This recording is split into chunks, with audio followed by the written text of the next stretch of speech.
Today, we are diving into one of the most viral and controversial book series to come out in the last few years, H.T. Carlton's Haunting Adeline.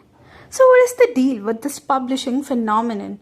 It all started where so many things do these days on TikTok and Reels, especially in that corner called BookTok. Haunting Adeline, it just exploded.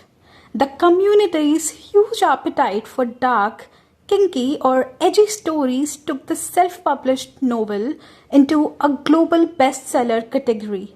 It just goes to show you the incredible power of online fandoms. But with all that popularity came a ton of scrutiny. See, the book has a very long list of pretty explicit trigger warnings covering some of the really sensitive stuff. It is not the right pick for everyone. But the controversy, it actually led it to being temporarily pulled from Amazon, which ironically just added fuel to the fire. It made even more people curious to see what all the fuss was about. And to many people who did pick it up, the reaction was intense. Comments were just flooding, the negative ones as well as some positive ones. Some readers felt the content just went way beyond entertainment and crossed the limits of dark romance. People tagged us as a disturbing book, yet not everyone hated it. There seemed to be a wide variety of people who were actually obsessed. They were like, they couldn't put the series down. It wasn't about shame for them. It was a thrilling, page-turning, dark romance entertainer, a book that kind of consumed them inside. So this is the big question, right? How can one single story cause such completely different reactions? Well, to really get the controversy, we first have to understand what the story is actually about. The series is called The Cat and Mouse Duet, and it's basically a dark romance that's been wrapped up in a gothic mystery and a psychological thriller. Okay, so here's the setup. A writer, Adeline, moves into her family's old creepy gothic mansion. While she's there, she finds her great-grandmother's hidden journals, which talk about an unsolved murder that happened right in the house. And at the exact time, a very high-tech stalker starts haunting her. And these two mysteries, the old family murder and her stalker's secret war against a human trafficking ring, they start to get dangerously tangled together.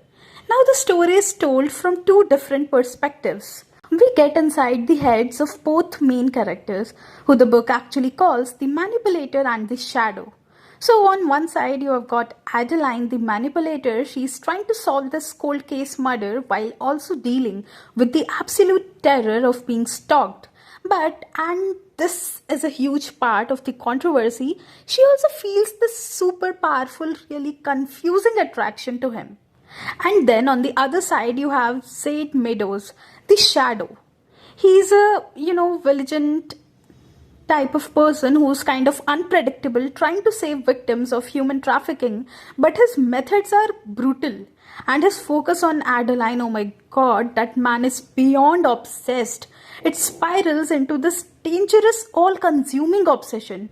And the dynamic, the one between, Adeline and Zaid is really the heart of this whole controversy. It's where all the praise as well as the criticism gets intense. Before we go any further, we have to be really clear about the book's content. The author includes extensive trigger warnings for a reason. The story gets very graphic with its depictions of stalking, violence, sexual assault, domination kind of themes, and it deals with extremely dark areas like human trafficking and even child sacrifice. These things aren't just mentioned offhand, they are absolutely central to the plot. So here's a breakdown of the core debate. Fans tend to see the male lead Zaid as this complex anti-hero who's fighting a much greater evil. Critics, though, they feel that it's hypocrisy at the end of Zaid, who assaults the heroine while saying he fights abusers. The romance, for fans, it's a thrilling dark fantasy. But for critics, it romanticizes really toxic behaviors like stalking as well as sexual assault because some things that are happening without consent. Even the plot itself is polarizing. Fans say it's a gripping page turner, while critics call it unrealistic and full of cringy dialogue. Let's take a step back and look at the bigger picture. First things first, you have to understand the genre. Haunting Adeline is a perfect example of dark romance. It's a subgenre that's built around morally grey characters and taboo themes. The goal isn't to show a healthy relationship. It's to explore the darker, less talked about, more obsessive sides of attraction in a totally fictional space. It is supposed to be a safe space for adult readers or those who are into dark stuff, kinky stuff, to engage with fantasies and fears that are, not okay in the real world. So when we zoom out, what does it all mean? Well, the most obvious thing is the incredible power of BookTok. It can single-handedly launch a niche book into a global phenomenon. But deeper than that, this whole debate is really a clash of genre expectations. What one reader sees as a thrilling story that plays by the rules of dark romance, another person sees it as just dangerous and triggering. And it brings up how the controversy itself basically became a giant marketing engine. The more people argued, the more copies sold. But maybe the most important conversation this whole thing sparks is about that blurry line between exploring something in fiction and romanticizing it in the real world. By pushing the boundaries so far, Haunting Adeline forces us all to ask, where is that line and who gets to draw it? Which really leaves us with this final question to think about.